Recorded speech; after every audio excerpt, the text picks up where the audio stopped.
Man, that still hypes me up. It gets me super excited to be here tonight. I'm super excited about tonight's talk, the true cost of business with a good friend of mine, Trevor Zulinke. But like always, I will let Austin, the man with the words, do the intros to bring in our special guest tonight for all of you guys. So bring in your comments, ask your questions. Tonight is going to be amazing. And it's a perfect time to have this conversation right before Thanksgiving. And I hope you guys enjoy this.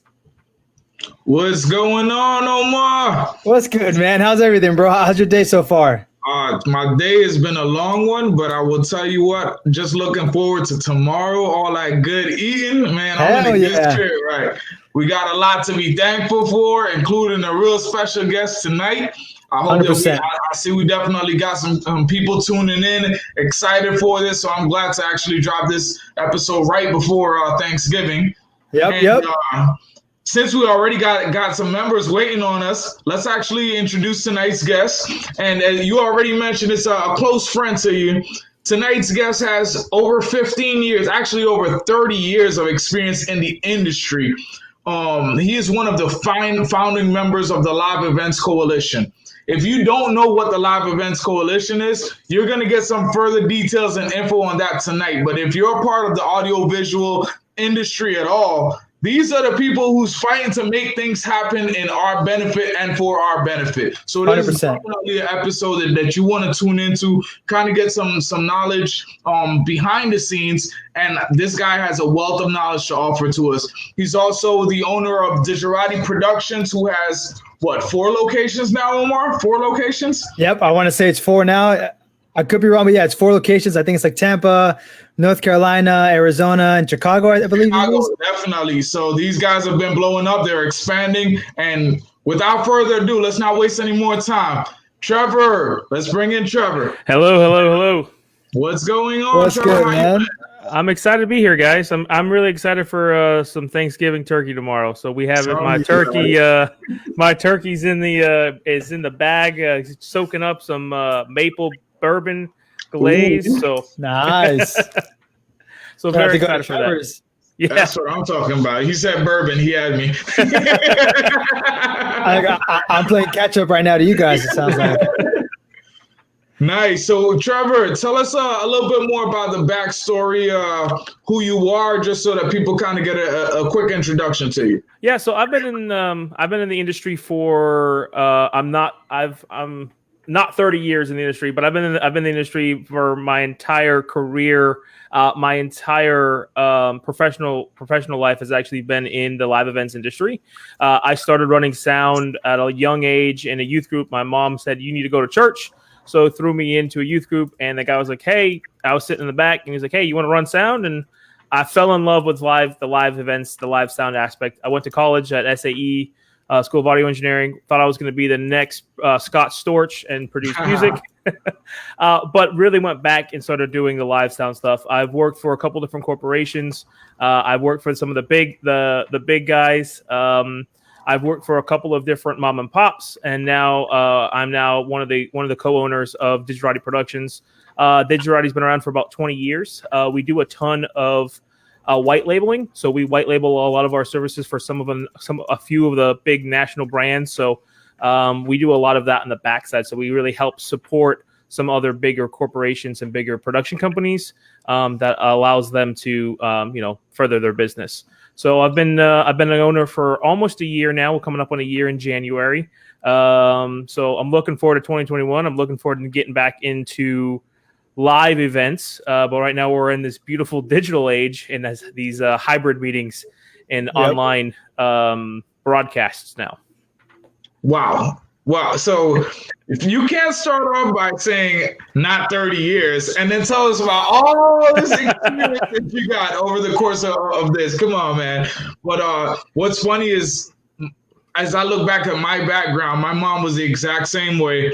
And I had gotten involved in the church choir at a young age. And that's what got me into performances and things of the sort. Of course, I didn't think it was cool at first, but they gave me my first little Kirk Franklin role, and I got to rap in front of man, I had a good time. But that's actually what got me involved into the industry myself. Nice. So, we have that commonality there.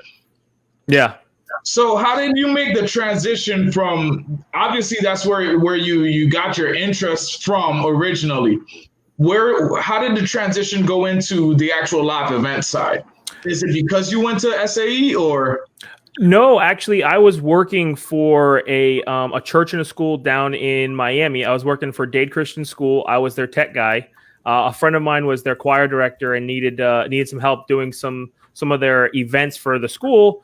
They hired me on full time, and one of the sales managers of a company that's no longer around. They used to be Southern Audio Visual. If you're in Miami, you know who Southern Audio Visual is. And a gentleman named by Frank Trotta, who said he was the director of sales and said, "Hey, can you come and just be one of our freelancers?" And I did a couple of freelance jobs with them and fell in love with the actual corporate live sound side of things. And I was making a little bit more money than I was making at the church, which was kind of nice.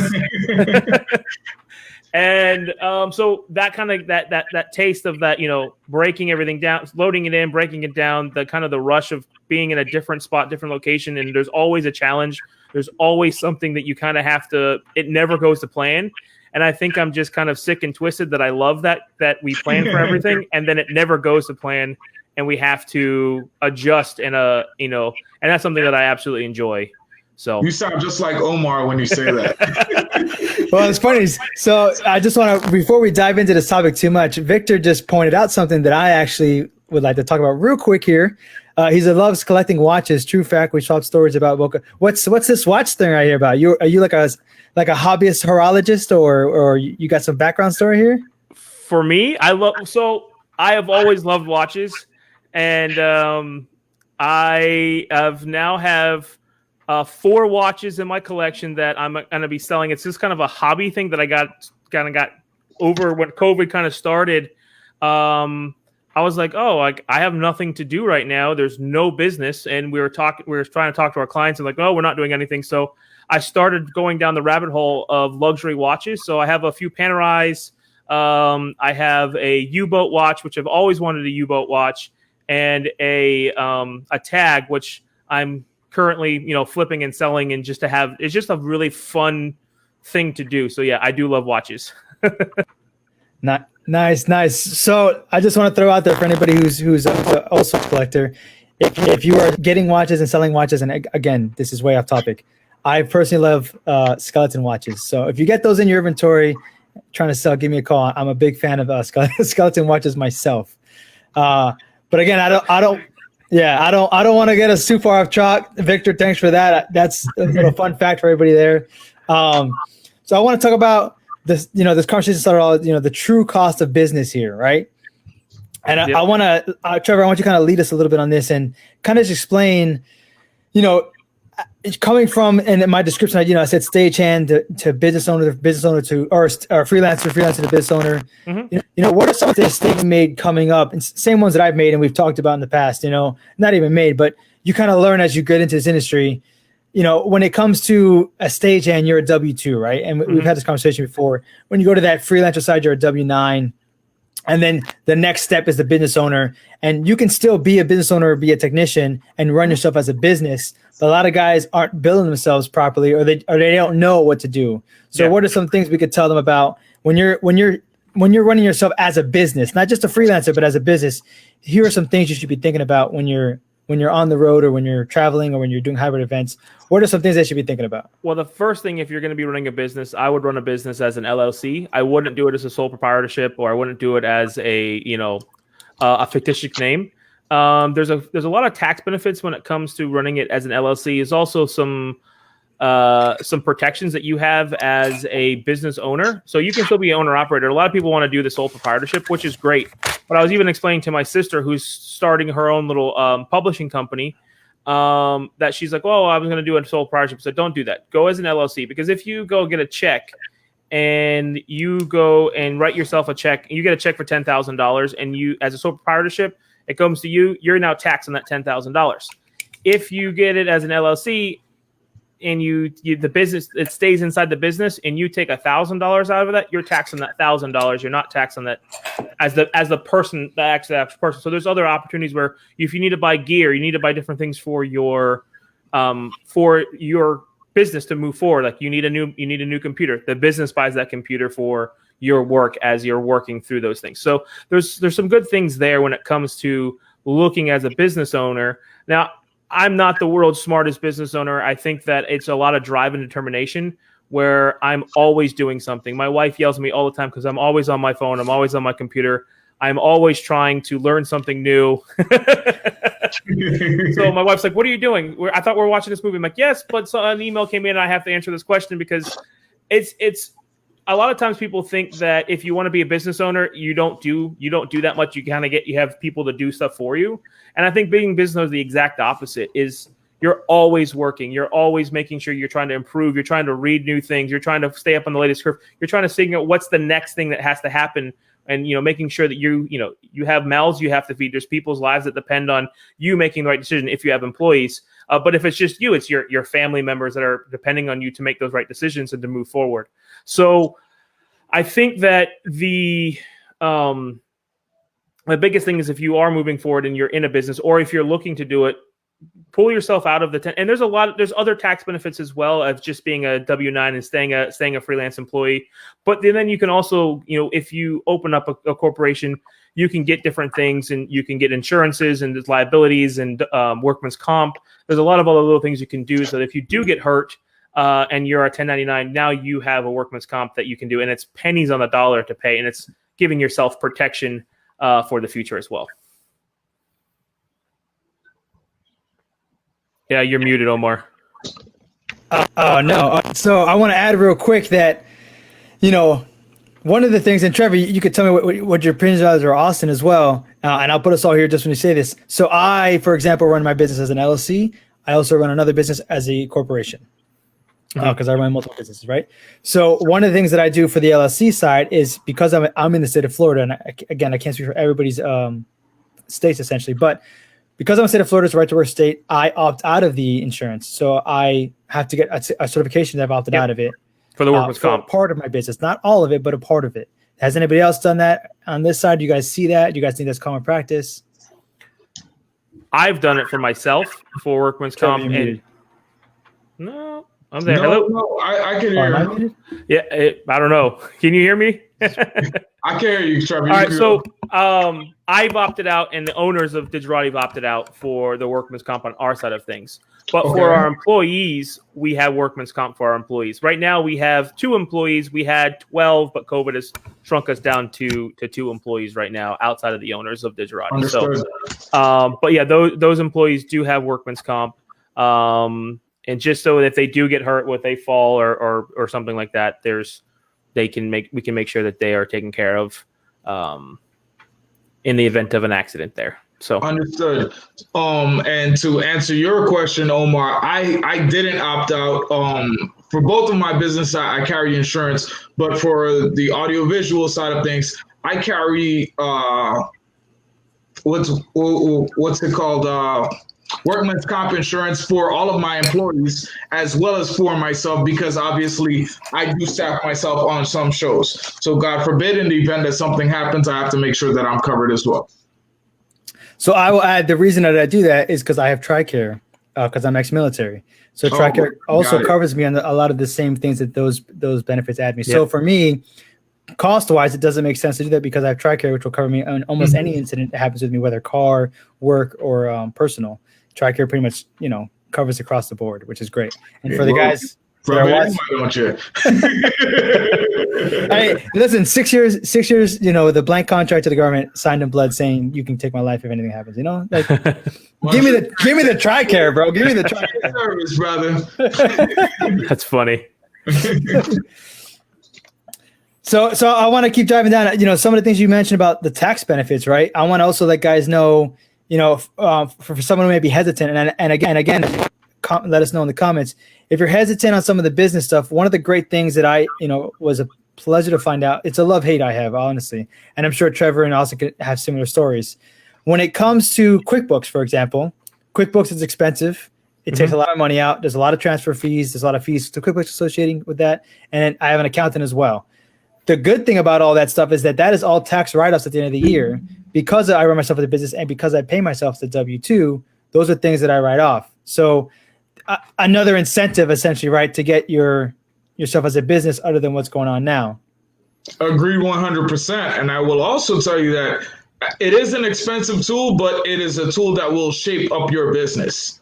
I feel it's absolutely necessary, especially if you're not a person who keeps track of things on Excel spreadsheets, and to keep everything all together in one hub and have it being easily accessible for your accountant and things to allow you to be hands off. It's worth its money and its weight in gold.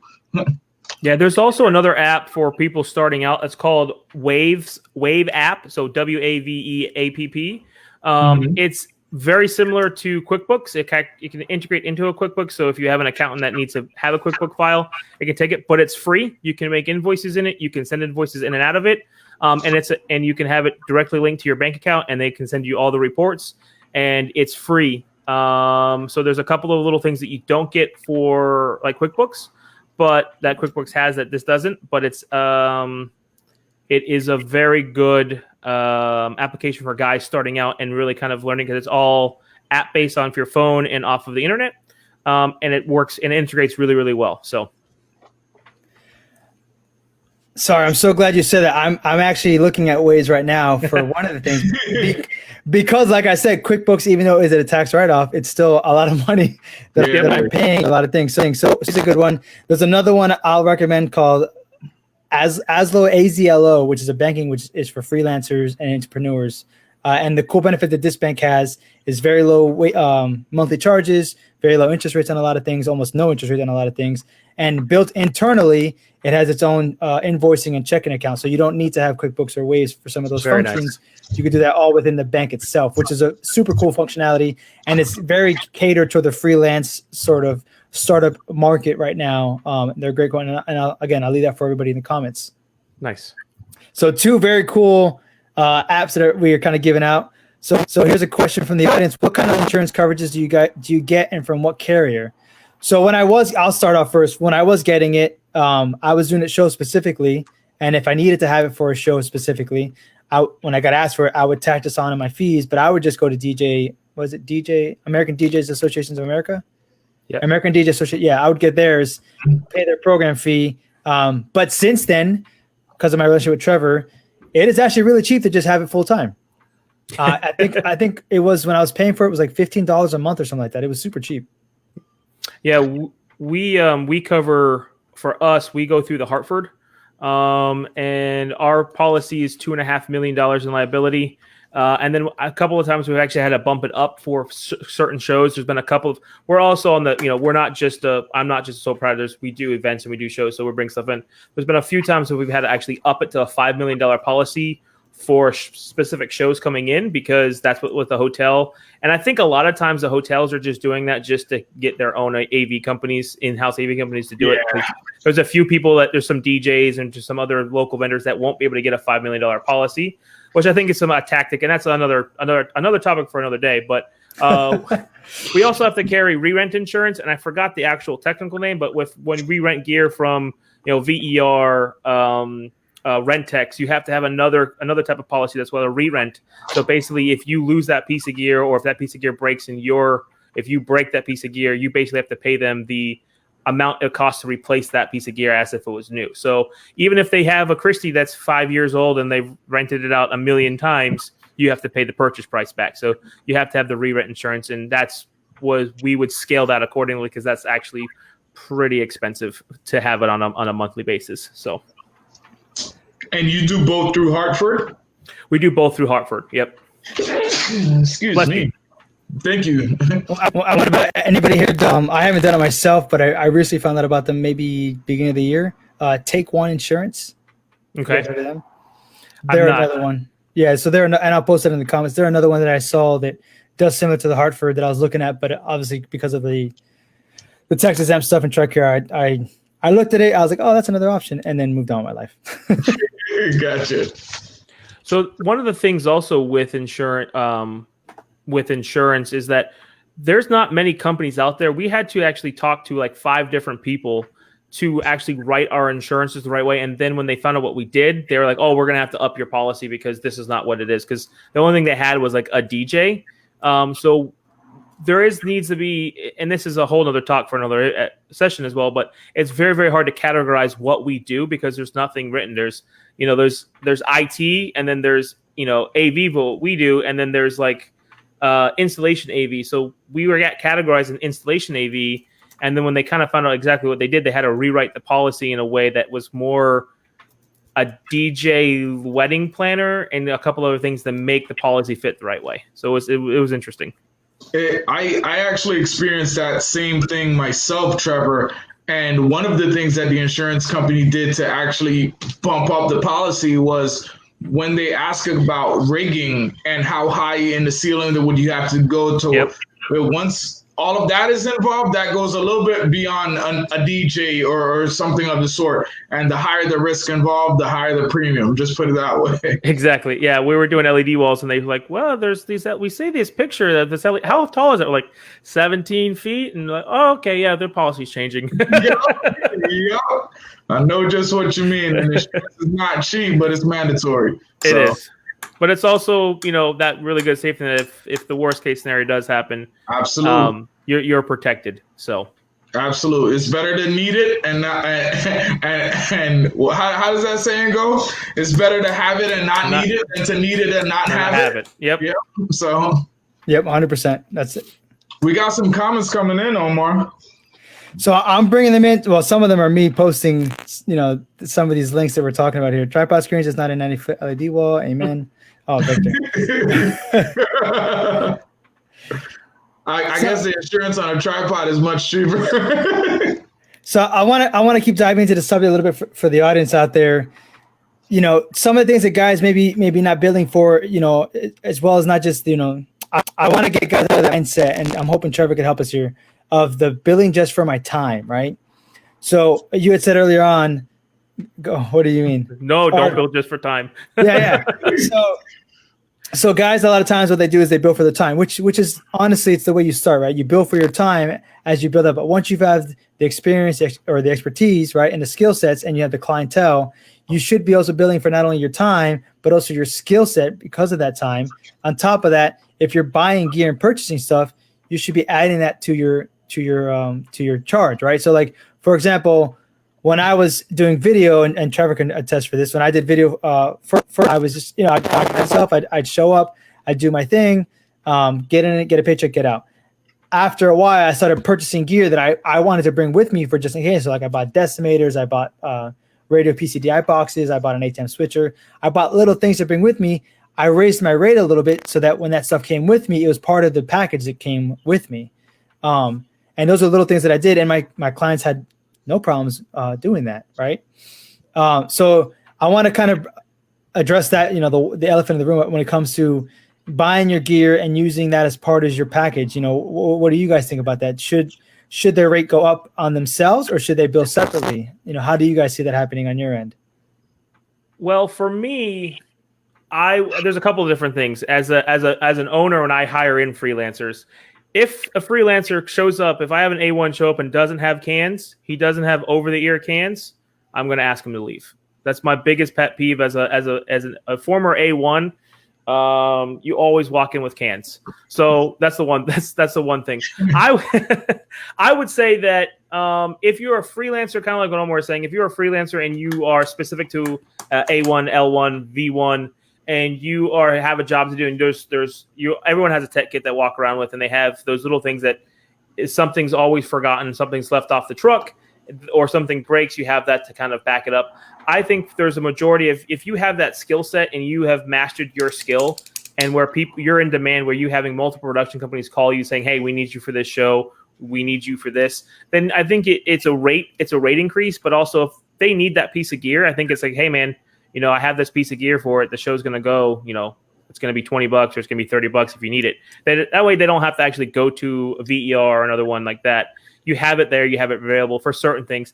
And it also depends on the relationship that you have with that specific production company. There's some production companies you might want to work with because they don't beat you up on overtime, and they look at you and think, oh, okay, great. Yes, this is what it is. And they try to take care of you. And then there's other production companies I worked for too, where it's like where they literally nickel and dime everything, like, oh, well, you took a 15-minute break and, we really didn't work the full 10 hours, can you cut me? Like, it really wasn't overtime.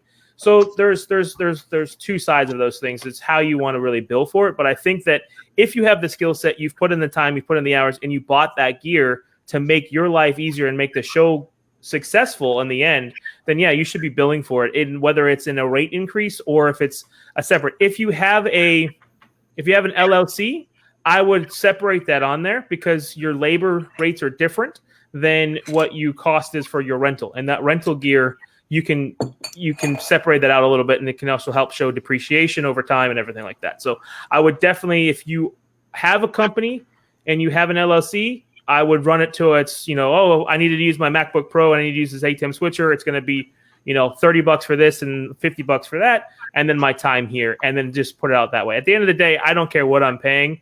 What's on the invoice, as long as the final dollars match what we agreed upon. So, as a business owner, yes, and I think you hit the nail on the head right there.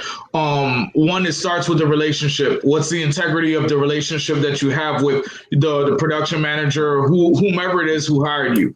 Also, I believe that your rate will naturally increase with the value that you bring to the marketplace, the value that you're bringing to each show, to each event that we're putting on together. If I know that I can hire you as my V1, and from the simple things like little dongles or having spare decimators or a backup DA or whatever the case may be, but if I know that once I hire you to be in a lead position, because when we talk about A1s, V1s, LDs, these are guys who are in lead positions. So once I know that I can hire you and I don't have to worry about the headache, you come with additional gear if need be.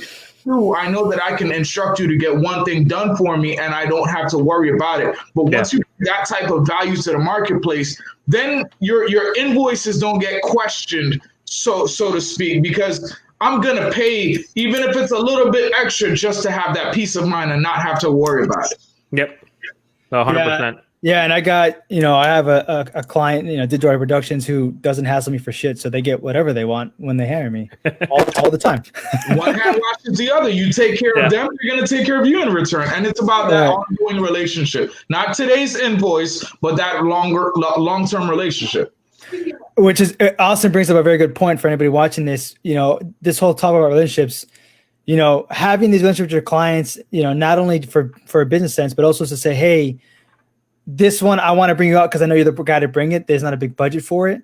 Those are those conversations you have with your clients that are going to help make you that go-to guy, because it's to know, hey, when I have the money, I'm going to give it to you. You're going to do the job well. When I need some help, but I still want to have you on there and still give you work, I know I can still call you and you're not going to, be an asshole about it. Like those are the topics that you build, right? And I think we just someone just liked it as we're saying this. But those are what we're talking about when it comes to relationships. Not just, I taught this guy once in a while and he gives me work and I do my job. I'm in and out. But really, really working with them as a company to a company, and being with them not just as here's my rate, either you take it or don't, we work together or not, but being over the pitfalls with them and help them out. Not to the extent to where you're like, losing out on stuff, but to the extent where you're both working for a common goal, which is for the client, and you're both being treated respectfully and equally. And I think that's a big thing that people need to understand. So I got two questions here real quick I want to get to before we keep going. Mike asked, if you hire a freelance PG for videography and live streaming an event, are they responsible for their own workers' comp? Do we have them sign an agreement that they're independent contractors? So I'll let you go, Omar. No, go ahead, Omar. So for me, for example, when a client asks me for that, if the client's not producing it, I will tack on a little more on my rate and I will provide it. Particularly for my stuff, though, because of the workers exempt I have, I just provide that saying, hey, because I live in the state of Florida, here's what I have. If that's not enough for them, because some studios will not accept that, I'll get it for the show through one of the ones that I go to, which is mainly just AG. American DJs. Yes, American DJs. Thank you. Mm-hmm. I'll just go there, pay like the $5, I think it's like $25 and then $5 for the month or whatever. I do that and I get on with my day. And I just I put that fee onto them. They get what they want. I get the job and move on with my life. Yeah, when it comes to live streaming, if they're live streaming on the workman's comp side of things, I necessarily don't think you're gonna need it, but also depends on your state. So I would look up for state to state where they're at, and where your company's at. For independent contractors, we do have a couple of signatures for independent contractors when they kind of first start with us, that we have basically saying how they're going to get paid, how everything's going to work. But we do cover workman's comp for our freelancers when we do hire them. So there's we don't have to really worry about the workman's comp for that, because we have that in line with everything that we do. So yeah, just really, always check with the state that you're in and they're in. But yeah.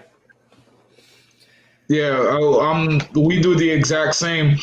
For freelancers, I want to make sure that coverage is there. One, because it protects the freelancer themselves, it protects the business, and it also protects the end client. So we make sure that we provide that service for everyone by making sure that insurance is mandatory. Yep.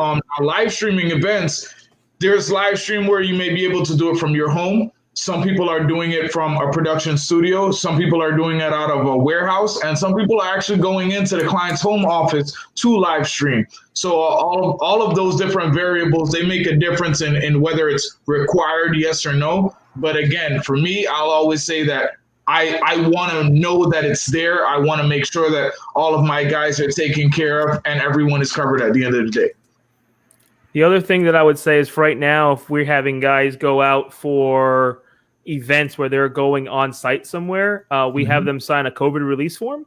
I know that it's really bad, but we've been looking at things where people are suing other companies, where people are really happy to get to work, but then they go and contract COVID. It's really, really hard to prove where they got COVID from. But if they have that range of like, oh, well, I worked in these 3 days and the doctor said I got sick in these 3 days, and in these 5 days, and 3 of those days are in there, you could be held liable for your company if you hire someone for any damages and stuff like that. It's very kind of hard, but we do have technicians basically sign saying, hey, you're taking this job at your own risk. You understand the risk of COVID. We are going to provide you with all of the necessary guidelines as well as personal PPE to do your job effectively and would stay inside the guidelines from the CDC. But you are assuming there is a risk involved, and you will hold our company non-liable, or that we're not held liable for any damages that you could get from COVID. So. Yeah, it's absolutely important, man. There was a show that we had scheduled for the beginning of November, and the end client, someone in their office, got COVID, and their restrictions are so tight that they put the entire office on quarantine for a month, for 30 days. So now the show is rescheduled for December. But that goes to show you the end client is taking that amount of caution. So when you're either working on site or you have technicians who's working on site, you don't want to be an additional burden. Yep. You don't want to be a part of the problem. Yep. Yes, and I want to keep moving forward, guys. We're at the 30-minute mark. For anybody who's new to the show or hasn't been here before, this is a moment for you guys to ask your questions to our speaker, which is Trevor Zulinke today from Digerati Productions. We'll answer the best that we can, as honest as we can. This isn't scripted. There's no format. We kind of just talk about the topic at hand, which is the true cost of business, and giving you guys some information to better yourself so that when we do get back into full swing of things, and as things slowly kind of trickle in now, you guys are being prepared for what's coming out there. Trevor just brought up a very good one, and so did Austin, about the whole COVID situation, something I hadn't even thought about that maybe I should start thinking about and applying to my own business practices moving forward. But I want to get back to what the second one that I had brought up originally that I wanted to bring up was from Ed. So Ed says, my tech kit comes with me. My tech kit comes with me at my day rate if I pull from it, and I don't really charge for that, which I agree with this so far, and definitely not if the gear I pull is just to make my life easier on that job. 100%. That's what the reason I brought mine as well. If one of my laptops is needed to save a show, either because of a failure or the vendor didn't bring enough or the client made additional on-site, then that gets charged as a rental fee. And that's exactly feeds back into what Trevor was saying earlier, where, hey, if you have that one piece of gear, instead of them having to figure out between a vendor and delivering all this stuff, if you just have it there and you charge a fee for it, 9 times out of 10, your client's not going to say no to you. They're going to say, yeah, no worries, just add it to the bill. We need it, right? Yep. Because they're going to bill it to the end client, right? So I think Ed's point is great. I'm assuming Ed's rate is very well, though, because I'm assuming his tech kit is – by the way, no one knows Ed Willock is according to the last show I was on, he's a audio god. So I'm sure his rate is very phenomenal and his kit is phenomenal. I can't remember who's. He probably gives them a much better rate to rent that laptop than they would if they had to go from in-house, right? Yeah. Oh yeah, no, for sure, for sure. If you see some of those invoices for a piece of drape, trust me, they'd be happy to rent anything that they can get from you as opposed to in-house. Yep. We've literally driven across the street to go to Best Buy and buy a TV as opposed to rent it from in-house. So they'd be happy. Walk with your gear, and if you get the opportunity, hey, rent it out. Yep. So here's John Brown asking, do you think conventions, trade shows, and conferences will ever come back? Meeting rooms and show floors by their nature are sometimes crowded or packed wall to wall. So I'll start with that one first, if you guys. Yes, I think biologically speaking, as human beings, we need to connect with people.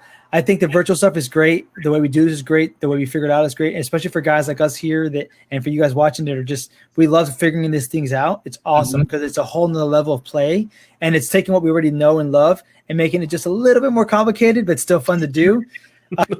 It's true. Everyone's laughing because it's true, right? But here's the thing. There is a sales part that is not happening as well as it would if it was face to face, because what usually ends up happening, and this is on the back end, right? You do a convention, and we do it too, right? We don't do it the same way, but we do this. We go out to a city or a state, we do our ballrooms, we get out there, we do our thing. At the end of the show, we go out and we get drinks, right? We go with the crew, we hang out, we talk, we socialize, we do things. Those meetings that are happening on those trade shows that we're working on, those events we're working on with the banks or the whatever companies, those are all networking moments, and they're taking that one person they want to meet or that one person they want to talk to, and they're going to have drinks and have dinner and socialize. Those are key moments that are helping them to expand either their business or their network or whatever that is. That doesn't just happen in the ballroom; it happens outside of it, and that's the real thing that's missing right now with the virtual. Like, yes, you're there, you get to talk to them, you kind of can reach out to them, but if I get an email from you, I can ignore you. I can ignore your phone call. But if I'm from face to face, I have to see your facial expressions. I have to interact with you. I have to talk to you. I have to put up with you for at least an hour at this point, right? And I have to socialize with you and give you an answer. And then if you're a sales guy and you're smart about this, you can lead that conversation to make them agree or disagree to what you want to do, depending on how that works out. But that's something that's missing that you don't get in the virtual social side. And Trevor might know this better than me because he's been doing much more. He's been hiring me to do virtual, so he might have a better answer. And Austin might have a better answer as well because Austin is a master of sales and words, so he might be able to figure things out differently. So that, hey, if I see you face to face, we're gonna have a different conversation than what we're having virtually because now you're here with me, you're in a room with me, you're stuck with me. Yeah. So I have one of our clients who's Omar. You've actually done. I actually tasked you one time to do some blending on a 45-foot screen in a ballroom that was way too small. But one of our clients we do a ton of events with him. Omar remembers that show. We were talking to them about, hey, we should really go. We should definitely look at doing some virtual meetings. We should look at doing the XR studio. We should look at setting out green screens. How because they were doing some small events and they were just letting us know like, hey, we're going to do some online events. We're like, well, how can we help? They're like, well, if we need help, we'll call you, but we don't want our online events to be great. We want them to be kind of less like something more to be desired because their business model is really that B2B where they have CEOs and decision makers of two different companies working on deals together, and that's their whole business model. And it's an amazing business model. I mean, the deals that come out of these meetings are amazing, and they're multi-year, multi-billion-dollar deals. So it's very, very important that they have them together. And I do think that we're going to see over the next 3 years, this is my predicament. This is not, I don't know the future, but I think over the next 3 years, I think that end of Q2, beginning of Q3 and Q4 of next year, you're going to start seeing a lot more meetings come back after the COVID vaccine comes out. I do think that they're going to make it mandatory that you'll see a lot of companies saying if you want to have a meeting, you're going to have the COVID vaccine, and you're going to have to show that you've been vaccinated. But I do think you're going to see it. But I will say you're going to see a hybrid. We're going to be in this hybrid space where we're going to be doing meetings like we're building on an event right now that's a general session and 10 breakout rooms that is live for June next year, but every single one has a hybrid component to it. So we're going to be streaming out to a broadcast. But and then a couple of those will have some streams back where speakers already said we're not coming to it, but we want to speak, so we're gonna speak into the room. So we're already designing our system, so which is actually a good thing if you are in it, because there are going to be more positions available coming out of this, where we're going to need good streaming technicians for the next couple of years. And I just don't think that streaming component is going to go away. 100%, I agree with that as well. Yep. Yeah, it's not at the moment. It seems like a replacement for the live events, but soon enough it will be in addition to. Because a lot of these bigger corporations, yes, that face-to-face interaction is absolutely mandatory, it's crucial, and it's important. However, if I don't have to fly in dignitaries from all of these major different countries and things to bring them to, or they may not necessarily feel safe coming to a large event themselves, we still have that streaming capability. And I feel it will be an additional option because they'll have maybe a little bit smaller GSs, but they'll still be able to hit a much larger audience. Yeah, and I think even, we're seeing a little bit now, obviously the Mandalorian gets a big credit for this, but with the whole XR and AR kind of expansion happening right now with all those functionalities, it's much easier. I mean, even back in the day, you had them using screens, right, which would do the holograms. It's become much easier to virtually bring somebody to your audience rather than pay for that person to come out there at this point. So I think Trevor hits it on the nail. I don't think it's going to go away. It's going to be part of the deal now. So the guys who are doing the webinars, doing the streaming now and the webinars now, they're going to continue to have work down the road because it's going to be part of it, and you're going to be the go-to guys for that part of it for the shows. But I see where guys are from where about this whole COVID thing.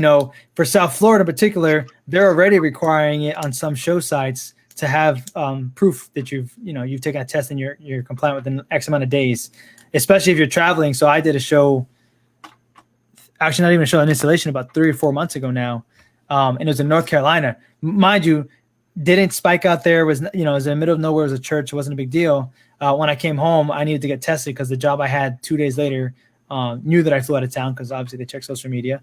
And they're like, hey, you just flew out of town. If you want to do this job still, you need to go get tested and you need to give me the results before you come on job site. So that, at least in South Florida, that'd be a thing, and it's happening more and more. So, like Iris said, like Trevor said, be ready for that to be more of the norm until there's like a, vaccine or worldwide cure for this. Definitely. And I've seen venues are starting to have rapid response testing in front. There's a lot of venues that actually have these facial recognition scanners, but the scanners now have temperature checks on them too. So they're automatically doing temperature checks on you from the time you come in. They're doing everything that they can because these venues, they have to stay safe and remain in compliance in order for them to stay open and continuously make money. So again, they're not going to take risk on your behalf. So, yeah. Sorry. Yeah. A good comment. It's a big one. So I got to go to the Facebook land to get it. So Ed Wallace says, I think that conventions are forever changed. 100% there. I think they'll come back, but there will be more precautions. And I've already seen this in the live ones I've been doing, or the hybrid events, right? There'll be lower numbers. Again, I'll point. There'll be a virtual experience for all these events moving forward. Oh, this part is great, especially for this talk right now. The return on investment, the ROI on the virtual events is so high. The reach is far greater than previously in person, and the overhead is far less. I think we'll see remote video presentations brought in with live panelists on stage at these conventions. There'll also be a big opportunity for XR and AR to be used in these spaces. So Edmir is saying the same thing. You guys are saying the same thing. I think the one thing we missed to mention, especially in this talk, right, was that the return on investment. The reason I think Trevor could probably speak to this better, what it would cost a client to do the same kind of forum in a hotel with the travel, the hotel booking, the food. You're now doing a similar event, a fraction of the cost. Your budgets are still up there. You're still getting all these people interacting. Now it becomes, hey, if you really want to make these connections for your business, you come to the event, you make these connections, you talk to people. If you are interested in the event and you want to learn more about it and see what we're about, you pay this fee and you do the virtual side. I see that becoming more of a thing down the road, especially, for the music industry as well. I don't see a concert happening nowadays, especially now with Live Nations, what they came out with a few months ago. I don't see a concert happening where you only have a live audience anymore. There's going to be a big portion that's going to be online.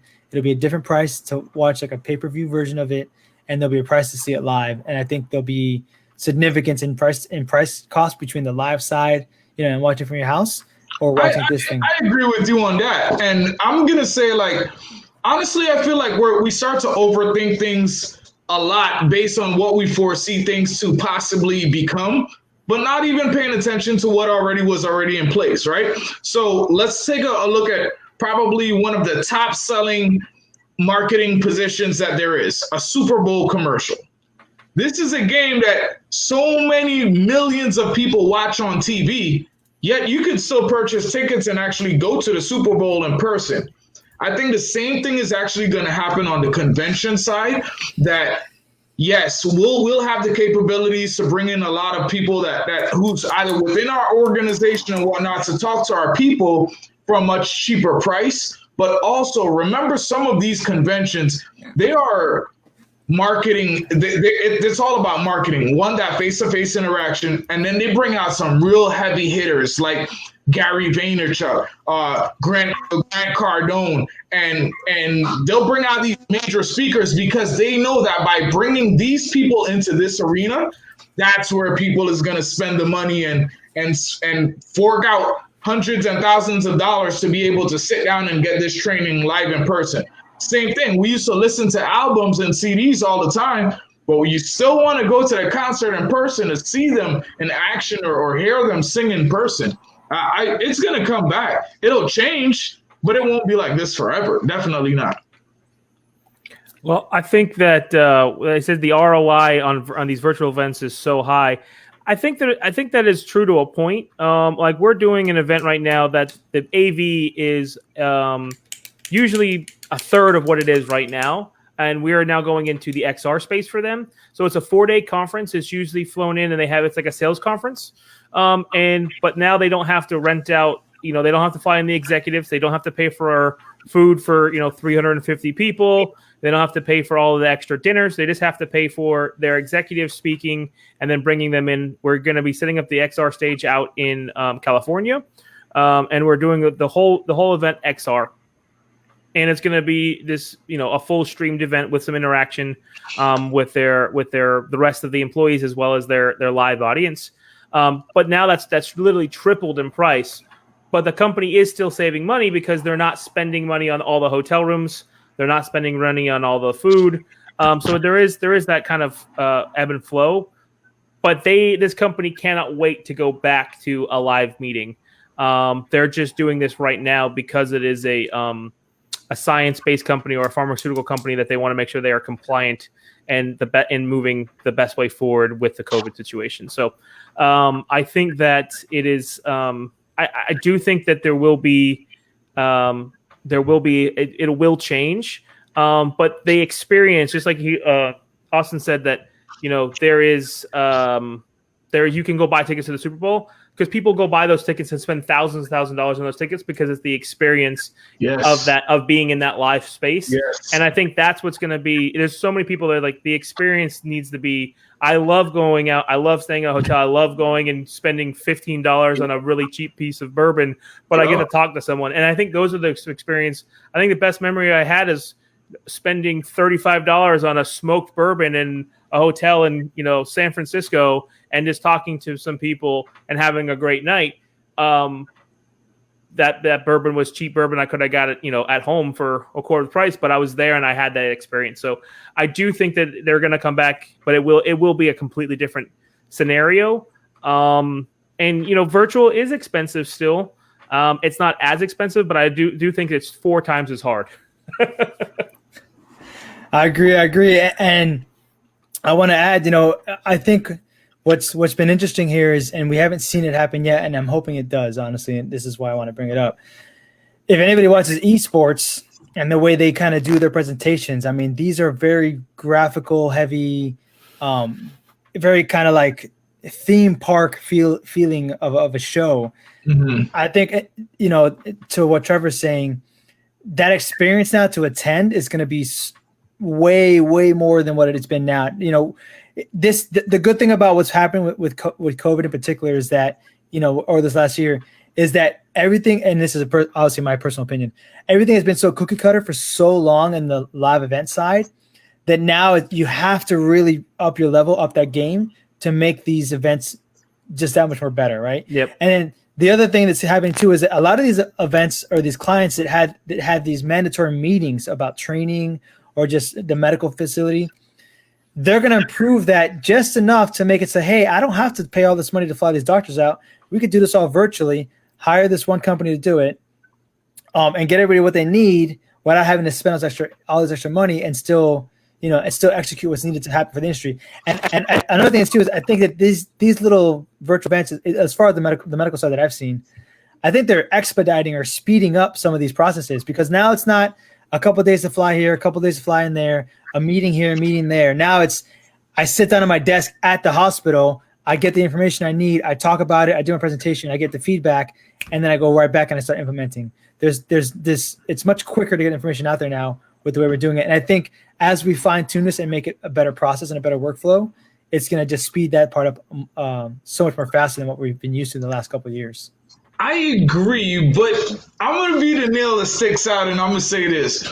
I believe that eventually the amount of attendance that they're getting for these conferences and these conventions, I think it'll start to fall off from the virtual side of it.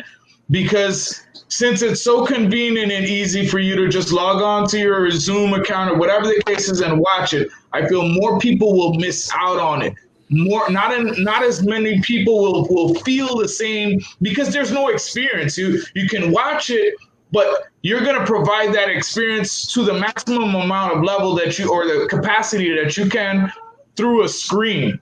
But when you're in a room or a ballroom and that bass is turned up and that music is pumping and everyone is screaming and the applause is going, that's what gets people motivated. That's what gets them fired up.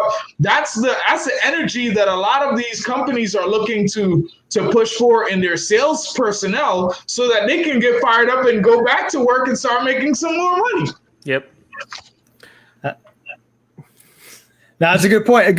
So I'm thinking of a particular show I did where it could have been done two ways, right? It could have been two screens, the speaker in the middle, the sound was good, maybe some ballyhoos, or right, which when we were doing this was to me was like, hey, what we should be doing for everybody, because this makes a difference, right? Especially if you're doing a sales thing.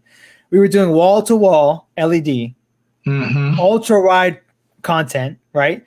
So the presenter's on stage with this awesome backdrop of presentation, right? And then on top of that, you got the bass pumping, you got the ballyhoos going off.